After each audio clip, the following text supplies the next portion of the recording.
नमस्कार बंधुरा रिंकू रान्नाघरे आपनादेर सबाइके स्वागत। बंधुरा आज आमी तैरी करब छोटो काकड़ा दिए डाटा चच्चड़ी। एटा खूबई टेस्टी एकटा साधारण घरोया रान्ना। खूबई सामान्य तेल मशला दिए आज एटा तैरी करब। आशा करी आपनादेर भीषणই भालो लागबे, ताई भिडियोटी शेष पर्यन्त देखार अनुरोध रइल।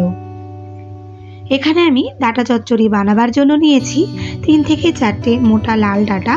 मोटा मोटा बोले डाटागुलो माछ बराबर फेरे दिएछि। साथे नियेछि 3টে सरू सरू बेगुन, नियेछि 3টে मिडियाम साइजेर आलू। आलू और बेगुनगुलो आमी सरू सरू करे केटे नियेछि। नियेछि किछुटा छोटो काकड़ा घिलु समेत। काकड़ागुलो धुए केटे परिष्कार करे नियेछि।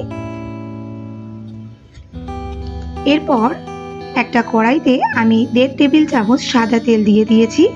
তেলটা কড়াইয়ের চারিপাশে মাখিয়ে গরম করে নেব। ভালো করে গরম হলে এর মধ্যে বেছে রাখা কাঁকড়াগুলো দিয়ে দেব। সাথে দিচ্ছি স্বাদমতো লবণ ও হাফ চা চামচ হলুদ। এখন কাঁকড়াগুলো আমি 3 থেকে 4 মিনিট ধরে ভেজে নেব।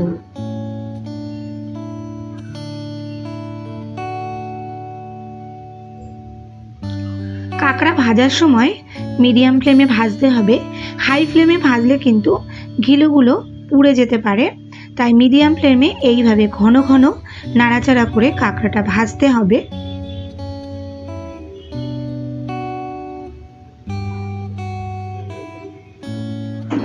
কাঁকড়াগুলো প্রায় ভাজা হয়ে গেছে। এখন এগুলো একটা পাত্রে নামিয়ে নিচ্ছি।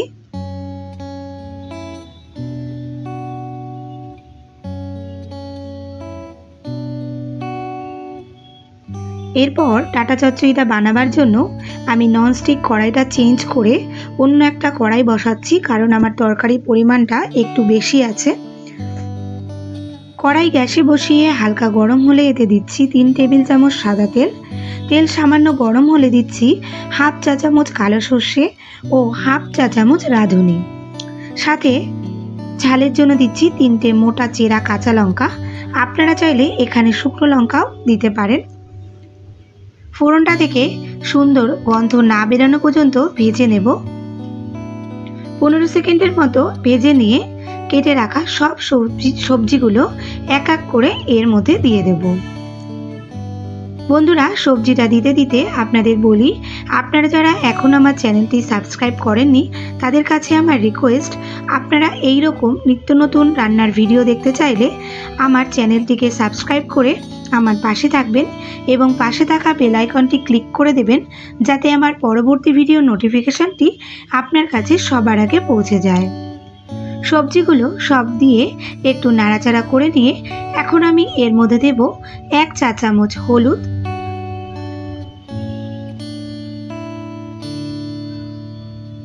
দেব স্বাদমতো লবণ। তবে পরিমাণে একটু লবণটা কম দিতে হবে, কারণ ডাটাতে লবণ বেশি হলে কিন্তু খেতে একদমই ভালো লাগবে না। হলুদ ও লবণটা দিয়ে বেশ ভালো করে মিশিয়ে আমি মিনিট 4 নাড়াচাড়া করে নেব।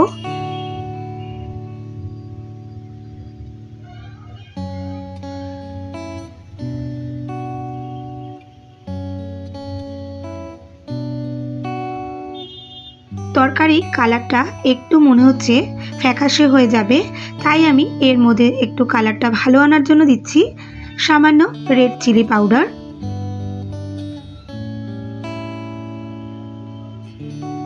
আর অবশ্যই এতে দেব 1 চা চামচ চিনি।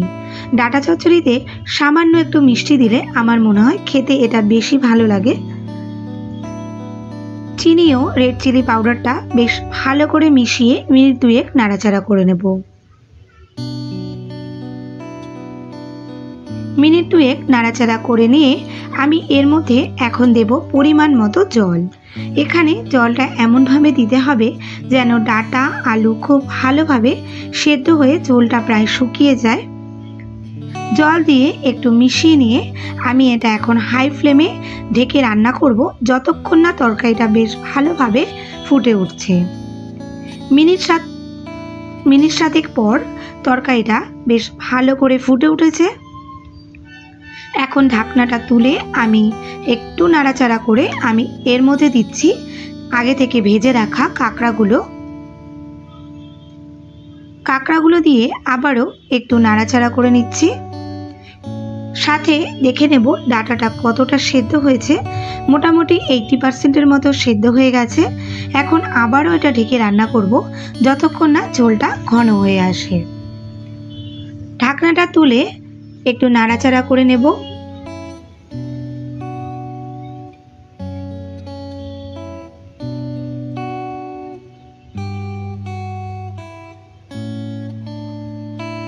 দেখুন ঝোলটা অনেকটাই কমে এসেছে। আর ডাঁটাগুলো একটু দেখে নিচ্ছি, প্রায় সেদ্ধ হয়ে এসছে ডাঁটাগুলো। এই সময় লবণের স্বাদটা আবারও একটু চেক করে নেব, কারণ ডাঁটা রান্না করার সময় লবণ শেষের দিকেই দিতে হয়, নইলে ডাঁটা সব নুন টেনে নেবে আর শেষে খেতে একদমই ভালো লাগবে না।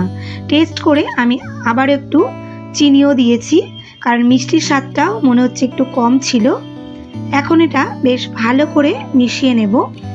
এইভাবে মেশাতে মেশাতে আলু ও বেগুনগুলো একেবারে ভেঙে দেব, যাতে ঝোলটা অনেকটাই ঘন হয়ে আসে এবং খেতেও ভীষণ টেস্টি হয়।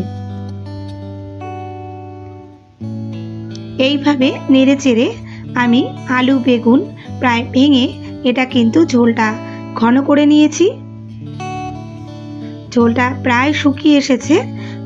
এই সময় আমি এর উপর থেকে ছড়িয়ে দিচ্ছি হাফ চা চামচ ভাজা ধনে ও জিরে গুঁড়ো।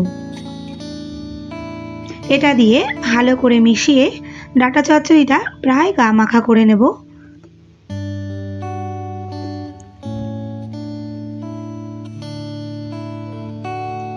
দেখুন বন্ধুরা, ঠিক এই রকম অবস্থায় ডাঁটা চচ্চড়িটা আমি নামিয়ে ভাতের সাথে পরিবেশন করব।